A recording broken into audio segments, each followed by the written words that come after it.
Study Session 8 Theory of Personality Construct by G.A. Kelly. Introduction. The aim of this study session is to expose you to one of the cognitive theories of personality propounded by George A. Kelly. His theory was based on the belief that what people see, read, hear influence their personality development. Kelly stated that people use their self-descriptions to interpret reality to which they react. When you have studied this session, you should be able to discuss the difference between cognitive perspective of personality development and other personality theories, explain corollaries of personality characteristics in individuals, and review Kelly's personality assessment techniques. Personality construct. The theory of personality was developed by Kelly as a result of his experiences in establishing a network of traveling clinics throughout the state of Kansas. It was a clear departure from the psychoanalytic approach that sees conflicts or problems as emanating from overflowing libidinal forces. Rather, Kelly, 1955, believes that there are other forces responsible for the various phenomena, and that people tend to have symptoms they had read about or had seen in other people. One of the prominent constructs of Kelly is called constructive alternativism. This, according to the theory, people are capable of changing or replacing their interpretations of events depending on the prevailing situation. This indicates that people are not totally rigid in their opinions and perception, thereby meaning that behavior is not static. It is free to review and change their interpretations of experiences. Francella and Dalton, 1990, in explaining the personality construct theory, emphasized the primacy of the individual in decision-making and taking responsibilities for whatever decisions or choices made. In addition to the aforementioned, however, Kelly also believed that our thoughts and behavior are also determined by other factors in the environment. Rickman, 1997. According to Kelly, there is always a superordinate construct, and when this is chosen, it goes ahead to control other constructs known as subordinate constructs. For example, if a student desires to graduate from the university with a first class, which is superordinate, then the time she spent on social activities and that number of hours spent in the library are controlled by her desire. Personal constructs are developed through a process. Events are interpreted and given meanings through placing construction upon experiences, and these are then used to handle new situations and give meaning to new experiences in our environment. Rickman, 1997. This clearly shows that how we deal with new situations is a function of experiences we had in the past. Generally, we organize our personal construct in terms of similarities and distinctions. In this regard, Kelly affirms that a construct is a way in which at least two elements are similar and contrast with a third.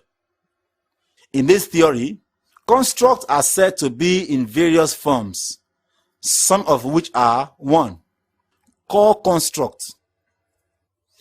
These are constructs considered to be very important to people, beliefs that reveal personal identity and ensure their existence. These constructs are relatively enduring and highly resistant to change, e.g., belief in God. 2. Peripheral constructs. The peripheral constructs are not very important to people like core constructs. They can be easily changed without causing any serious discomfort or modification to the core construct. 3. Range of convenience. This refers to the number of other constructs that a particular construct is related to. Kelly postulated that a given construct may have relevance for some constructs and not for others. 4. Permeability. In this regard, a construct is said to be permeable if there is room for new constructs to be accommodated in its framework, but considered impermeable if it does not accommodate new constructs. However, it should be noted that it is almost impossible for a construct to be totally impermeable, though the degree of permeability can vary. 5. Constellatory construct. According to Kelly, construct permits its element to belong to other realms concurrently, but fixes their realm membership. A good example of this is stereotype. Once an object is identified to belong to a particular group, we then attribute to that object other traits or attributes. Fundamental postulates and corollaries of personality construct theory. The crux of Kelly's theory is the assumption that how an individual anticipates events informs his or her perception and behavioral manifestations. In other words, people's expectations direct their behaviors. People's behaviors are not static.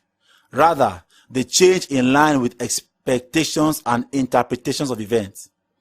With this in mind, Kelly came up with a number of corollaries. 1. Individuality corollary. This is the basis of individual differences as a concept in psychology. Differences occur because we anticipate events differently, and our past experiences also differ.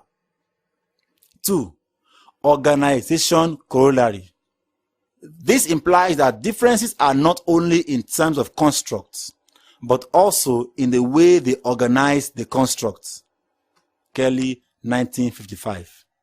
Organizing constructs serves the purpose of reducing potential conflict in the sense that it helps to prioritize. 3. Choice corollary. The assumption here is that we continually make choices between our acquired constructs, and we make choices that allow us to deal effectively with situations we encounter. 4. Fragmentation corollary. Fragmentation corollary is manifested when we behave in ways that are inconsistent with our most recent experiences. 5. Commonality corollary.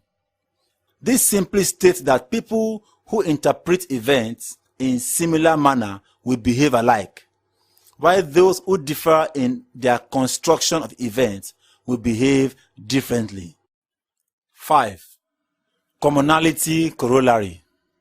This simply states that people who interpret events in similar manner will behave alike, while those who differ in their construction of events will behave differently.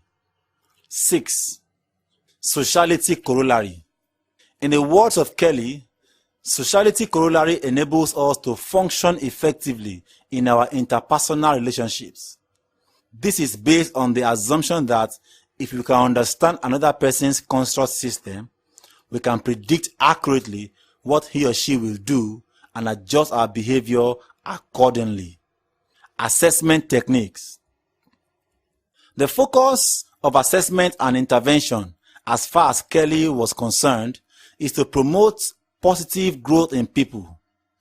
To achieve this, Kelly developed several techniques and also adapted techniques from the works of other prominent theorists.